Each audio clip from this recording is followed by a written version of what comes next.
कथा बड़ बड़ कहते धमक दौरान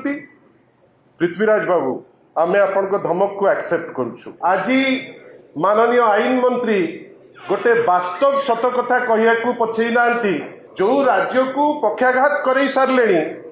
जो मंत्रिमंडल रे पक्षाघात वर्तमान अवस्था आसी जाइछि तांका हाथ रे तो पावर अच्छी से वर्तमान बहुत शक्तिशाली एते शक्तिशाली जे आज पर्यंत बड़ ठाकुर को कचाड़ी पकईदेले एते भक्ति जे ट्रक आसिकी रथयात्रा समय चढ़ई चलीगला एवं आमे आपण को आउ थे पचारुचु आपण कौन लुचेबा चाहूँगी कहीं एत व्यतीव्यस्त हो जाऊँ कौन करेंगे ना पक्षाघात करदे वी एक्सेप्ट द चैलेंज आपण जदि दम अच्छी आपण कौन करने को चाहूँगी करंतु किंतु आपण कथा बड़ बड़ कहते धमक दौरान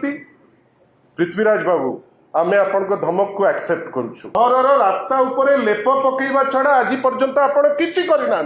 जो राज्य को पक्षाघात कर सारे जो मंत्रिमंडल रे पक्षाघात वर्तमान अवस्था आसी जाइछि धमक बाहरी पड़े बोध हुए आईन मंत्री मलकंटक होइछि कष्ट बहुत जोर से होउछि। आज माननीय आईन मंत्री गोटे वास्तव सत कथा कहया पछई ना जो राज्य रे पॉलिसी वर्तमान पैरालिसिस हो गलानी से धमक दबाई पछौना जे टिप्पणी उपरे गोटे ट्वीट उपरे हठात किनी रागी जाई